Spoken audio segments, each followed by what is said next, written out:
नमस्कार, मी हेमंत देसाई ऑफिशियल या माझ्या यूट्यूब चॅनलमध्ये मित्रांनो आपल्या मनापासून स्वागत। बातमी अर्थातच अत्यंत वाईट आहे। दिल्लीमध्ये स्फोट झाला हे आपण सगळे जाणताच। ज्या देशद्रोह्यांनी हा स्फोट घडवून आणला याच्यामध्ये पाकिस्तान आहे, कोण आहे, जे कोणी असतील त्यांचा प्रथम आपण निषेध करूया सगळ्यांनी एक दिलाने। आणि जे मृत झालेले आहेत त्यांच्या बद्दल आपण दुःख व्यक्त करूया। त्यांच्या कुटुंबियांना आमच्या श्रद्धांजली आहेत आणि आपण सगळेजण एकत्रितपणे या दहशतवादाचा मुकाबला करणार आहोत। पण तरी देखील प्रश्न उपस्थित करावेच लागतील। तुम्हाला सांगतो, ज्यावेळी 2008 साली मुंबईवरती जेव्हा हल्ला झाला, स्फोट झाला, तेव्हा ताबडतोब पंतप्रधान डॉक्टर मनमोहन सिंग हे मुंबईत आले आणि त्यांनी याबद्दल दुःख व्यक्त केलं। पण त्याबद्दल त्याच क्षणी राजकारण सुरू झालं। गुजरातचे मुख्यमंत्री असताना नरेंद्र मोदी त्यावेळी ताबडतोब मुंबईत आले आणि त्यांनी केंद्र सरकारला याबद्दल दोषी धरले। ही घटना सुरू असतानाच, हा हल्ला सुरू असताना त्यांनी असं राजकारण केलं आणि पंतप्रधान पंतप्रधान त्या काळचे मनमोहन सिंग, त्या सरकारचं अपयशच होतं, त्याचं कोणीही समर्थन करत नाही। परंतु त्या सरकारमध्ये असलेले गृहमंत्री, तुम्हाला माहिती असेल की शिवराज पाटील यांनाही राजीनामा द्यायला लागला होता। महाराष्ट्राचे मुख्यमंत्री विलासराव देशमुख यांनी राजीनामा दिला, गृहमंत्री आर पाटील यांनी राजीनामा दिला। मग वारंवार या घटना आता घडत असताना या सरकारच्या काळामध्ये तर केंद्रीय गृहमंत्री अमित शहा यांनी राजीनामा द्यावा की देऊ नये ही मागणी करणं हे राजकारण होईल का? तुम्ही विचार करायचा। एक तर पंतप्रधान नरेंद्र मोदींचं तेव्हाचं भाषण, जेव्हा ते गुजरातचे मुख्यमंत्री होते तेव्हाचं भाषण उपलब्ध आहे आणि त्या भाषणात मोदी साहेब असं म्हणतात की दहशतवादी हल्ला मुंबईवरती काय कुठे कसा होऊ कसा शकतो? आमच्या सीमा आपल्या हातात आहेत, आपल्याकडे सीमा सुरक्षा दल आहे, CRPF आहे, आर्मी आहे आपल्याकडे। मग आपल्याकडे अन्य देशातून स्फोटकं कशी काय येतात? अन्य देशातून मुख्यतः पाकिस्तानमधून दहशतवादी येऊ कसे शकतात? आणि आपल्याकडे RBI आहे, आपल्याकडे केंद्रीय अर्थ खातं आहे, आपल्याकडे सर्व यंत्रणा आहेत। मग या लोकांना पैसे कसे मिळतात? दहशतवाद्यांना मनी लॉन्ड्रिंगच्या माध्यमातून हे मिळतातच कसे पैसे त्यांच्याकडे? आणि त्या पैशातून ते शस्त्र घेऊन आपल्या देशावरतीच हल्ला करतात, हे होऊ कसं शकतं? असा प्रश्न मोदी साहेब विचारत होते तेव्हा। मग आता त्यांना तोच प्रश्न विचारला तर ते राजकारण होईल का? ज्यावेळी पहलगामचा हल्ला झाला तेव्हा मोदी साहेब सौदी अरेबियाला होते, ते लगेच आले परत। मग त्यांनी, तुम्हाला आठवत असेल की एअरपोर्टवरतीच मीटिंग घेतली। पण मुळात पहलगाममध्ये दहशतवादी येऊ कसे शकले? पहलगामच्या ठिकाणी या पर्यटक जेव्हा आले तेव्हा तिथे सुरक्षा दलं का नव्हती? आणि हे दहशतवादी अनेक दिवस कुठे गेले होते त्याचा पत्ताही लागला नाही। त्यानंतर मोदी साहेब बिहारच्या प्रचाराला गेले। बिहारमध्ये एक सभा घेतली त्यांनी आणि तिथून त्यांनी इशारा दिला की आम्ही याचा बदला घेऊ म्हणून। लोकांचं म्हणणं होतं बिहारमध्ये त्यावेळी जाणं आवश्यक होतं, तेव्हा काही लगेच निवडणुका नव्हत्या, काही महिन्यांनी होणार होत्या। मी 5-6 महिन्यापूर्वीची गोष्ट आहे, पहलगाम केव्हा झालं तुम्हाला आठवत असेल। पण मोदी साहेब तिथे गेले, त्यांनी भाषण ठेवलं आणि मग ऑपरेशन सिंधूर झालं। ऑपरेशन सिंधूर झालं, चांगली गोष्ट, सगळ्या देशांनी पाठिंबा दिला त्यांना। परंतु मुळात हे दहशतवादी आत आले कसे? आपल्या यंत्रणा फेल गेल्या का? त्या ठिकाणी पोलीस कुठे कसे नव्हते हे प्रश्न तेव्हा विचारले गेले। म्हणजे जर भारतीय जनता पक्ष विरोधात असताना जे प्रश्न विचारू शकतो तेच प्रश्न जर आत्ताच्या विरोधकांनी म्हणजे काँग्रेस असेल अन्य पक्ष असतील त्यांनी विचारले तर ते राजकारण कसं काय होऊ शकतं? आणि आता ज्यांना लोहपुरुष म्हणून आपण ज्यांचा गौरव करतो सतत अमित शहा त्यांनी या प्रश्नांची उत्तर दिली पाहिजे की आपलं किंवा ते अजित डोभाल जे आहेत आपले नॅशनल सिक्युरिटी ॲडवायझर त्यांनी उत्तरं दिली पाहिजे की आपल्याला आपली सतर्कता कमी पडली का कुठे? सुदैवाने दिल्लीत बॉम्बस्फोट झाला, तो गर्दीचा परिसर, तिथे मुस्लिम बहुल भाग, तो मेट्रो स्टेशन तिथे आहे जवळ, आणि तो सगळा गर्दीचा दाटीवाटीचा भाग, त्या ठिकाणी हा बॉम्बस्फोट झाल्यानंतर सुद्धा अनेक सामान्य सर्व धर्माचे लोक तिथे आले, त्यांनी मदत केली, त्यामध्ये मुस्लिम धर्मीय होते त्यांनीही मदत केली. आपल्या देशामध्ये हिंदू मुस्लिम ही दुही वाढावी हा प्रयत्न आपल्या शत्रू देशांचा आहे आणि म्हणून आपण सतत सतर्क राहिलं. पण त्याचवेळी कुठल्याही धर्माचे जे कोणी दहशतवादी किंवा दहशतवाद्यांना मदत करणारे असतील त्यांचा बंदोबस्तच केला पाहिजे आणि त्यांना कठोरातल्या कठोर शिक्षेला सामोरं जावं लागलं पाहिजे, अशा प्रकारचा तपास झाला पाहिजे. हा मुद्दा आहेच. पण ज्याला आपण म्हणतो की मनमोहन सिंग सरकार समजा लेचेपेचे होतं, महाराष्ट्रातलं तत्कालीन सरकार समजा लेचेपेचे होतं, मग वाजपेयी सरकार जे होतं, एनडीए सरकार जे भारतीय जनता पक्षाच्या नेतृत्वाखाली होतं, त्या सरकारच्या काळात तुम्हाला आठवत असेल की जम्मूमध्ये रघुनाथ मंदिरावरती हल्ला झाला होता, मुंबईमध्ये अनेक बसेसमध्ये हल्ले बॉम्बस्फोट झाले होते, अक्षरधाम मंदिरावरती हल्ला झाला होता. आणि एवढंच काय तर सगळ्यात महत्त्वाची गोष्ट म्हणजे त्यावेळी संसदेवरती हल्ला झाला होता. मग ते लेचेपचे सरकार नव्हतं का? त्याला नाही का म्हणायचं लेचेपचे सरकार? कारगिलमध्ये घुसखोरी झाली, ती पत्ताच नव्हता. मेंढपाळांनी सांगितलं की असे असे लोक आलेत म्हणून. वाजपेयी सरकारला त्याचा पत्ता नव्हता. अडवाणीसुद्धा लोहपुरुष त्यांना म्हटलं जात होतं. मग ते कसे काय येऊ शकले? हे प्रश्न विचारायचे नाहीत का? जर मोदी साहेब तेव्हा अशा प्रकारचं वक्तव्य करतो जेव्हा हल्ला सुरू होता मुंबईवरती, त्यावेळी ते राजकारण करत होते उघड उघड. आणि मग आता दहशतवादी हल्ले होत नाहीत का? वारंवार हल्ले होत आहेत. पण मीडिया हे प्रश्न विचारत नाहीये. बघा आत्ता 2900 काहीतरी ते किलो एवढं जे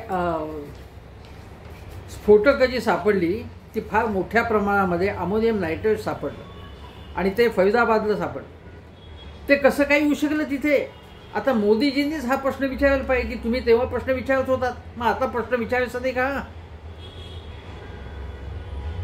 आता अनेक आतंकी हमले यंत्रणांनी, म्हणजे आपण सगळेजण या देशाच्या आर्मीच्या मागे आहोत, या देशाच्या पोलिसांच्या मागे उभे आहोत, पण त्याचवेळी किंवा गुप्तचर यंत्रणा चांगलं काम करत असेल तर चांगली गोष्ट आहे. पण ही स्फोटकं आली कुठनं? अमोनियम नायट्रेट आलं कुठनं हे?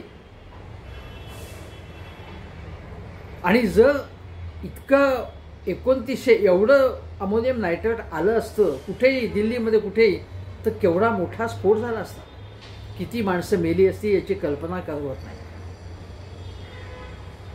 त्यामुळे आपल्या यंत्रणांच्या सबल करायलाच लागेल.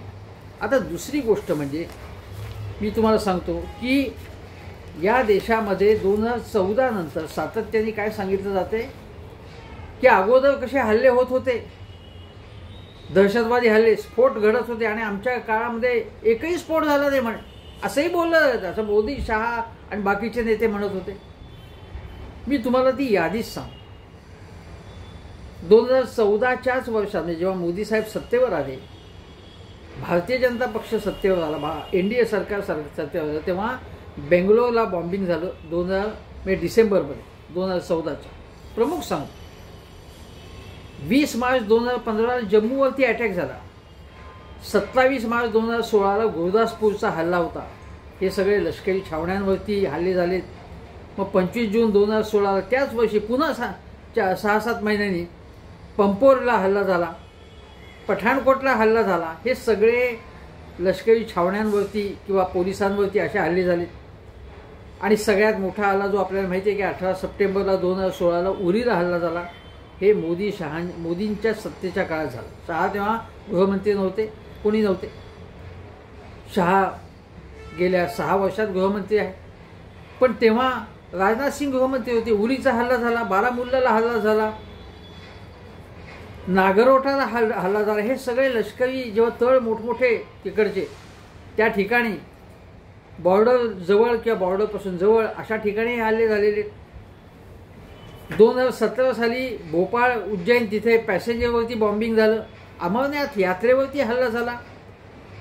आणि जेव्हा अमित शहा गृहमंत्री होते तेव्हा पुलवामावरती हल्ला झाला. पुलवामाचा हल्ला तर माहिती आहे आपल्याला. आत्मघातकी पथकाने हल्ला झाला आणि त्याबद्दल अनेक प्रश्न विचारले गेले. आले कसे हे लोक, येऊ कसे शकले. आणि तेव्हा जम्मू काश्मीरचे तत्कालीन राज्यपाल जे आता नाही आहेत, सतपाल मलिक, त्यांनी सांगितलं होतं की तुम्ही बाय रोड आणू नका त्यांना, CRPFच्या जवानांना विमानाने आणा. पण ते आणलं गेलं नाही. मग पुलवामाचा हल्ला झाला आणि या हल्ल्याबद्दलच्या अनेक प्रश्नांना शेवटपर्यंत उत्तरच मिळालं. त्यानंतर